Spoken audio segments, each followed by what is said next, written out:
ചില ആളുകൾക്ക് ഇത് പിടിക്കൂല. അവർക്ക് ഏറ്റവും അസ്വസ്ഥമാകുന്നത് പള്ളിയിലെ ബാങ്കാണ്.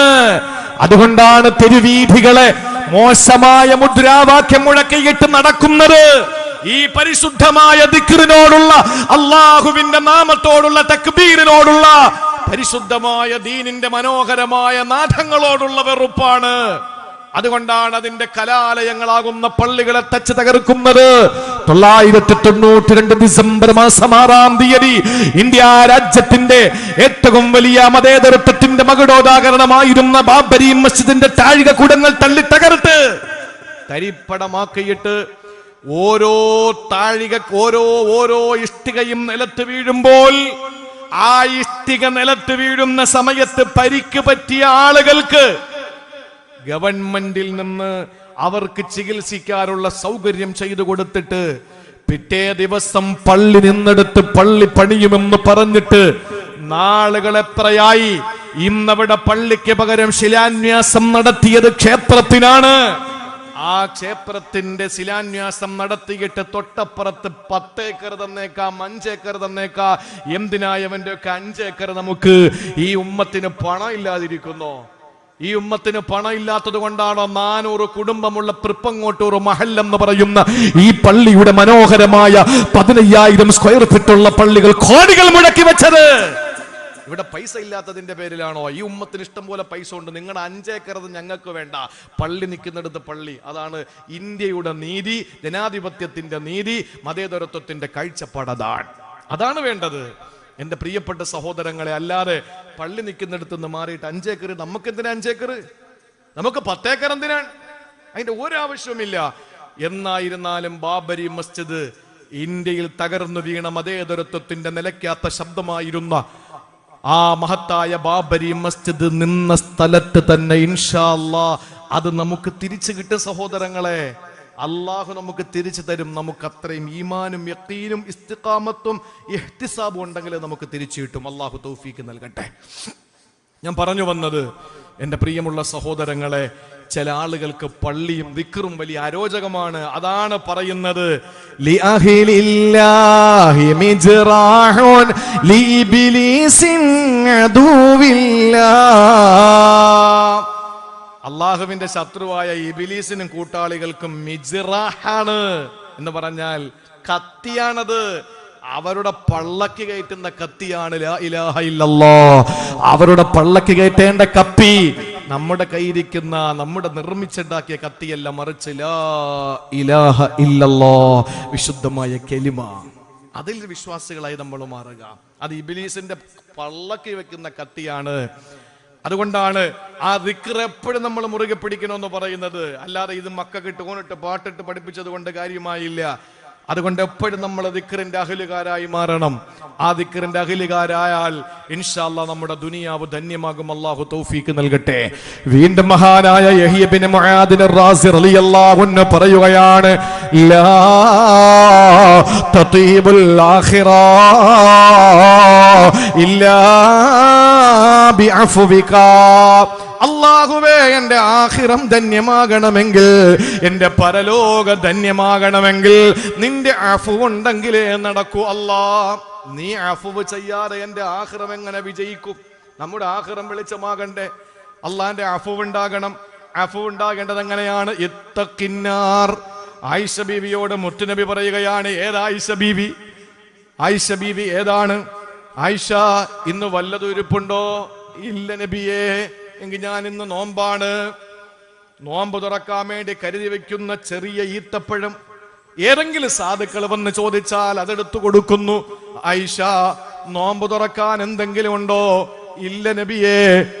ഇരുന്നല്ലോ ഈത്തപ്പഴം, പിന്നെന്ത് ചെയ്തു? അതൊരു സാധു പെൺകുട്ടി വന്നു തന്റെ മക്കളെയുമാകിട്ട് ഞാൻ അവർക്ക് കൊടുത്തു നബിയേ. ആ സമയത്ത് നബിതങ്ങളെ ഭാര്യയെ ശകാരിച്ചില്ല.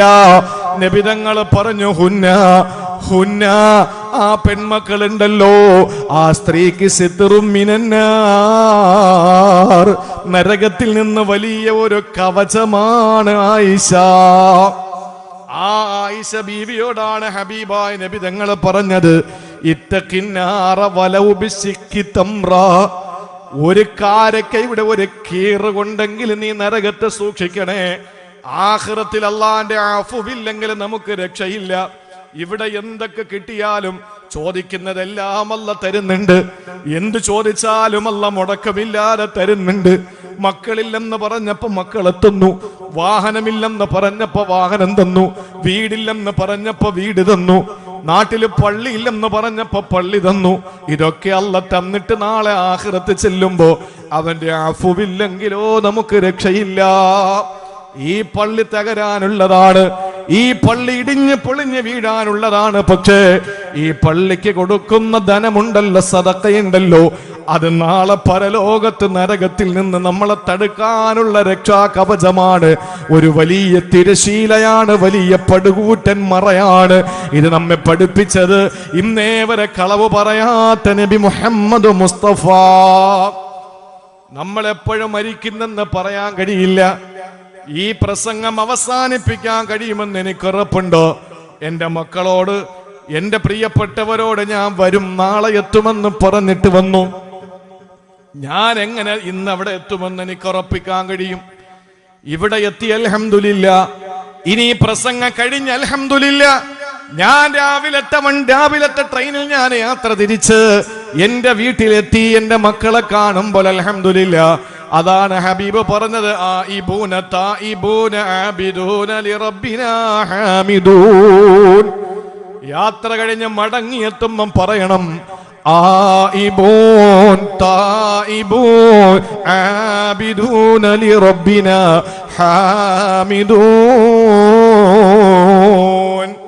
എവിടെയും വാഹനം ഓടിച്ചു പോകുന്നവരെ മക്കളോട് യാത്ര പറഞ്ഞ് പോയാൽ തിരിച്ച് 3 വെള്ളത്തുണിയിൽ പൊതിഞ്ഞ് ആംബുലൻസിലാണ് നിന്നെ കൊണ്ടുവരുന്നതെങ്കിൽ നിന്റെ പൊന്നുമക്കള് നിന്റെ മയ്യത്തിന്റെ ചുറ്റുവട്ടത്തും വന്ന് നിലവിളിക്കും. ആ മക്കൾക്ക് പിന്നെ ആരാണ്?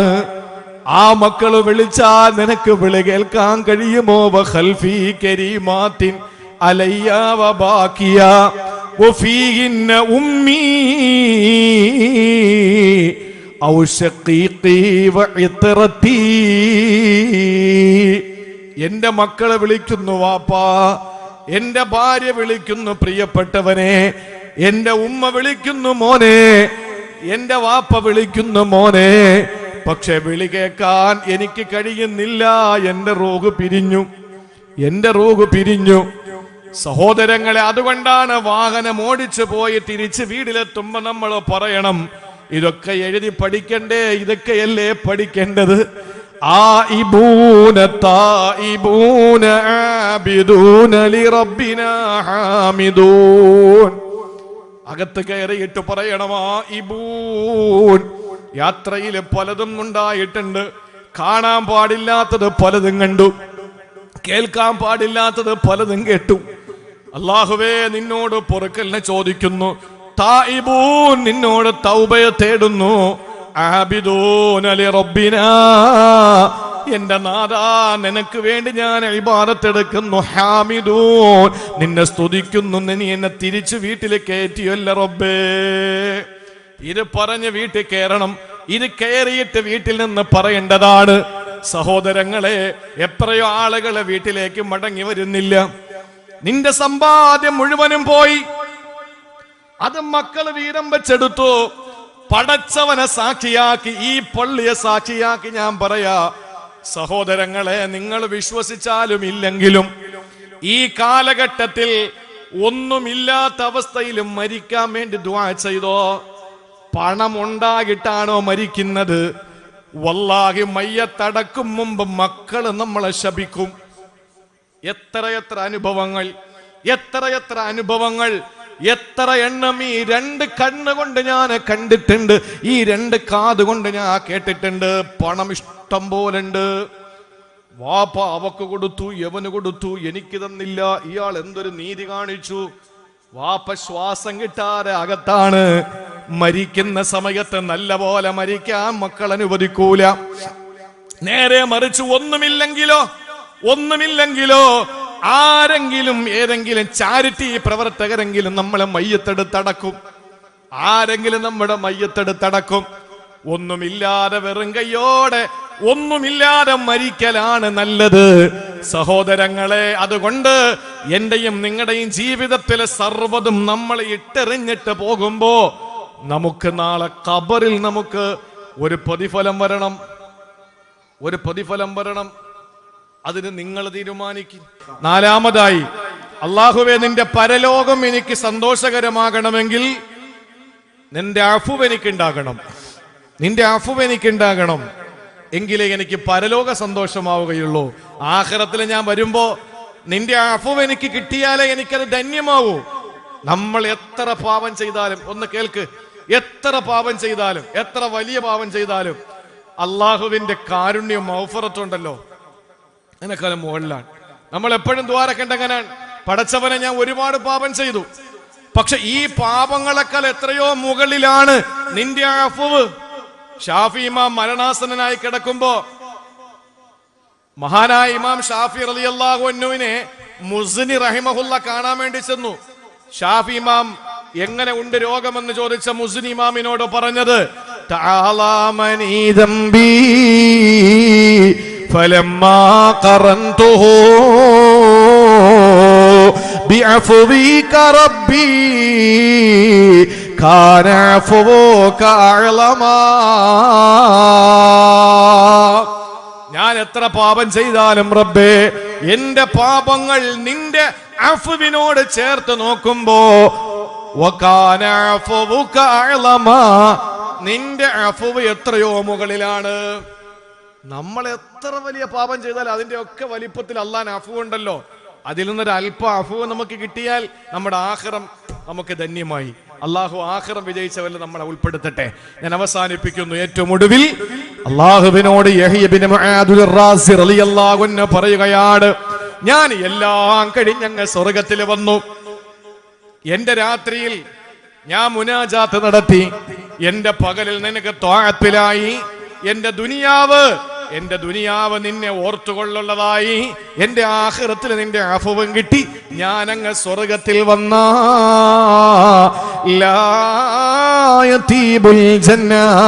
എനിക്ക് സ്വർഗം ഒരിക്കലും സമ്പന്നമാവില്ല, എനിക്ക് സ്വർഗം ഒരിക്കലും ധന്യമാകില്ല. ഇല്ലാ ബിറുയതിക, ആ സ്വർഗത്തിൽ നിന്നെ കണ്ടാലല്ലാതെ എനിക്ക് നിർവൃതിയടയാൻ കഴിയില്ല. സ്വർഗമാണോ നമുക്ക് വലുത്? അല്ല, സ്വർഗമല്ല നമുക്ക് വേണ്ടത്. ആ സ്വർഗത്തിൽ പോകുമ്പോ നമ്മുടെ റബ്ബിനെ ഒന്ന് കാണാൻ പറ്റലാണ്, അള്ളാനെ ഒന്ന് കാണലാണ്. അതിനെന്ത് വേണം? അതിന് വേണ്ടത്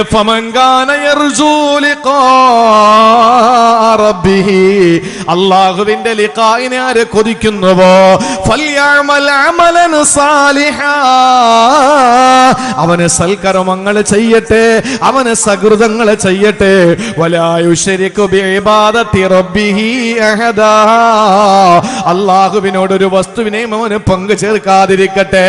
അല്ലാഹുവിന് വേണ്ടി സർവ്വതും സമർപ്പിച്ച് അല്ലാഹുവിന് വേണ്ടി പരിശുദ്ധമായ ദീനിനെ മുറുകെ പിടിച്ച് ജീവിച്ച് എന്റെ ഇബാദത്തുകൾ എന്റെ റബ്ബ് മാത്രം കണ്ടാ മതി, എന്റെ റബ്ബ് മാത്രം കണ്ടാ മതി, ആരെയെ കാണിക്കാനല്ല എന്ന നിയ്യത്തോടെ ഒരിക്കലും നമ്മുടെ ജീവിതത്തിൽ ശിർക്കില്ലാത്ത, റിയാ ഇല്ലാത്ത, ഇഖ്ലാസ് ഉള്ള ഒരു അമൽ ചെയ്ത് നാളെ റബ്ബിനെ കണ്ടുമുട്ടാൻ, നാളെ സ്വർഗത്തിൽ കടന്നു പോകുമ്പോ പടച്ചവൻ നമ്മളോട് ചോദിക്കുന്നു, നിങ്ങൾക്കെല്ലാം മതിയോ? അല്ലാഹുവേ, തസ്നീം കിട്ടി, സൽസബീൽ കിട്ടി, കള്ളാറ് കിട്ടി, തേനാറ് കിട്ടി, പാലാറ് കിട്ടി, എല്ലാം കിട്ടിയല്ലോ, ഇനി എന്താണ് ഇവിടെ ഉള്ളത്? ആ സമയത്ത് അല്ലാഹു ഹിജാബ് അങ്ങ് മാറ്റുന്നു, അവൻ നമ്മുടെ മറയങ്ങ് മാറ്റുന്നു. ആ സമയത്ത് ഫൈദർ റബ്ബു, അല്ലാഹനെ നമുക്ക് കാണാൻ കഴിയും. ആ പടച്ചവനെ നമുക്കൊന്ന് നേരിട്ട് കാണുക എന്ന ലിഖാ ഉണ്ടല്ലോ, ആ ലിഖാ സ്വർഗത്തിൽ പോയാൽ നമ്മുടെ വികാരം തീരില്ല, നമ്മളെ കൃതാർത്ഥരല്ല അല്ലാഹുവിനെ കണ്ടുമുട്ടിയാലല്ലാതെ. അതുകൊണ്ട് അവനെ കണ്ടുമുട്ടാൻ വേണ്ടിയിട്ട് അമലുകൾ ചെയ്യണേ. യഹ്യ ഇബ്നു മുആദ് റാസി റളിയല്ലാഹു അൻഹുവിന്റെ പ്രഖ്യാപനമാണ്. അല്ലാഹുവേ, സാധുക്കളായ ഞങ്ങൾക്ക് ഞങ്ങളുടെ രാത്രികളെ മുനാജാത്ത് കൊണ്ട്, ഞങ്ങളുടെ പകലുകളെ താഅത്ത് കൊണ്ട്, ഞങ്ങളുടെ ദുനിയാവിനെ ദിക്ർ കൊണ്ട്, ഞങ്ങളുടെ ആഖിറത്തിനെ അഫ്വ് കൊണ്ട്, ഞങ്ങളുടെ സ്വർഗ്ഗത്തെ നിന്നെ കാണുക എന്ന ലിഖാ കൊണ്ട് ആസ്വദിക്കുന്ന ധന്യമാക്കുന്നവരിൽ ഞങ്ങളെ ചേർക്കണേ അല്ലാ, ഞങ്ങളെ ചേർക്കണേ അല്ലാ. ഈ സദസ്സിന്റെ ബറക്കത്ത് കൊണ്ട് ഞങ്ങളെ ചേർക്കണേ അല്ലാ. അല്ലാഹു തൗഫീഖ് തരട്ടെ.